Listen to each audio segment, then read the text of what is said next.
उज्जैन में खाटू श्याम अखाड़े द्वारा महामंडलेश्वर की नियुक्ति करने पर मचा बवाल। उल्लेखनीय है कि खाटू श्याम अखाड़े द्वारा 2 दिन पूर्व दुर्गेश्वरी देवी नामक महिला की महामंडलेश्वर के रूप में नियुक्ति की गई है। ये नियुक्ति प्रतिभा पांडे, जो कि शासकीय कर्मचारी हैं, उनके द्वारा की गई है। मंदाकिनी देवी महामंडलेश्वर निरंजनी अखाड़ा द्वारा ये आरोप लगाते हुए आज उज्जैन में पत्रकार वार्ता लेते हुए कहा कि कुल 13 अखाड़े होते हैं। ये 14वां अखाड़ा कहां से आया और इसको महामंडलेश्वर बनाने का अधिकार किसने दिया? ये जो महामंडलेश्वर बनाए जा रहे हैं ये सब फर्जी है। फर्जी महामंडलेश्वरों के खिलाफ जल्द पुलिस में एफआईआर दर्ज करवाऊंगी। महामंडलेश्वर मंदाकिनी देवी ने अखाड़ा परिषद की ओर से कार्रवाई की चेतावनी भी दी है। महामंडलेश्वर मंदाकिनी देवी ने कहा, चंद पैसों के लालच में सनातन धर्म से कर रहे हैं खिलवाड़। ऐसे लोगों पर होना चाहिए सख्त कार्रवाई। पैसा लेकर महामंडलेश्वर बनाने का आरोप भी लगाया। एक ये चीज होना चाहिए ना, जैसे अखाड़े जितने भी हमारे 13 अखाड़े, ठीक है ना, 13 अखाड़े के पंच को अधिकार है, वो भी पंच एकत्रित होती है और एकत्रित होने के बाद में वो निर्णय लिया जाता है। जो भी महामंडलेश्वर बनता है उसका अगला पिछला सब देखा जाता है। उसके बाद में ये योग्य है कि नहीं है, तब उसको महामंडलेश्वर की पदवी दी जाती है। आज क्या हो रहा है कि कोई भी उठा के समाज में किसी को महामंडलेश्वर बना रहे हैं, तो ये सनातन धर्म के ऊपर भी तो एक घात ही है ना। क्या हो रहा है, सनातन धर्म को मजाक बना लिया। सनातन धर्म मजाक नहीं है। सनातन धर्म में अखाड़ा परिषद को भी हमने कल बोला, बताया हमने गुरुदेव को, गुरुदेव ऐसी ऐसी बात यहाँ हो रही है। उन्होंने बोला भाई आप साधु अगर ऑब्जेक्शन नहीं लोगे तो कल वही जो गृहस्थ में से निकल के जो साधु बन रहे हैं, गृहस्थ में से निकल के साधु बनने का अधिकार सबको है। वैराग्य व्यक्ति को कभी भी उत्पन्न हो सकता है। 2 बच्चे के बाद, 4 बच्चे के बाद, 40 साल की उम्र के बाद, 20 साल की उम्र के बाद या 50 में 60 में भी आदमी को वैराग्य उत्पन्न हो सकता है और वो संन्यास की ओर जा सकता है।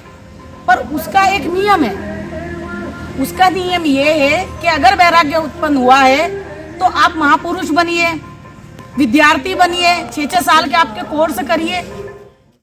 इस अवसर पर महामंडलेश्वर मंदाकिनी देवी ने मीडिया से क्या कुछ कहा, आइए देखते हैं। देखो, हमारे सनातन धर्म में 13 अखाड़े हैं, ठीक है, 7 सन्यासियों के हैं और बाकी के वैष्णवों के हैं। इसमें महाराज जी 3 अखाड़े हैं और बाकी के अणी हैं, ठीक है ना। अब हमारे 13 अखाड़ों में ही इसमें से 7 महामंडलेश्वर बनाते हैं और बाकी के जो वैष्णव संत के जो अखाड़े वो श्री महंत बनाते हैं।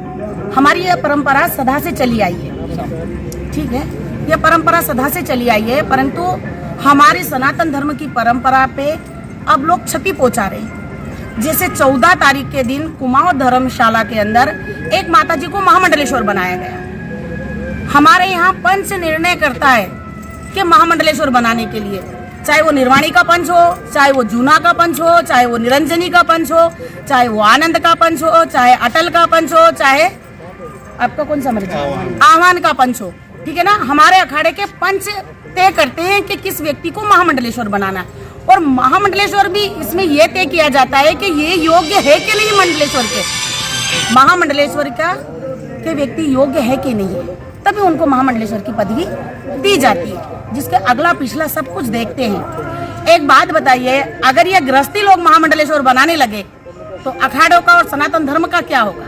ऐसे तो कल कोई भी खड़ा हो जाएगा। और 13 अखाड़ा है, 14 कभी बन नहीं सकता।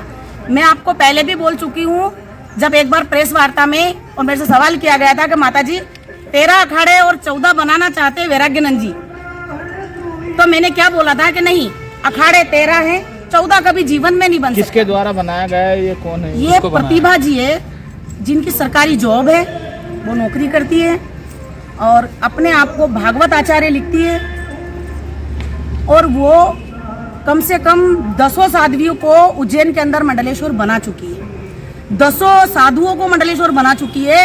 ये तक कि उनकी जो पहुंच है वो खाचरोत तक पहुंच चुकी है। खाचरोत में भी 13 तारीख के दिन लता बाग को उन्होंने चादर विधि की है, जो लता बाग भी उसमें सरकारी जॉब में है प्रतिभा पांडे के साथ में। अब ये सनातन धर्म को क्षति पहुंचा रहे और ये अपना जाल बिछा रहे हैं। और आप तो कुछ समझदार के नाम से और किसको बनाया है? देखो, कोई दुर्गेश्वरी देवी करके हैं, उन्होंने लिखा है श्री श्री 1008।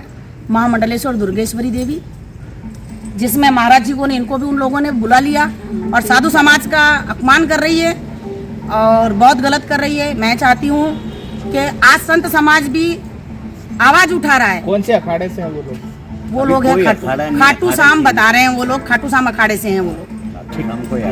क्या एक्शन लेगा अखाड़ा परिषद इस मामले में? अखाड़ा परिषद एक्शन लेगा। क्या एफआईआर वगैरह भी दर्ज कराएंगे? एफआईआर दर्ज कराएंगे, हम बाकायदा एफआईआर दर्ज कराएंगे, सबके प्रति कंप्लेन करेंगे। अभी 2 दिन बाद में अखाड़ा परिषद का भी निर्णय आने वाला है, क्योंकि अखाड़ा परिषद को ये बात ठीक। पहुंच चुकी है।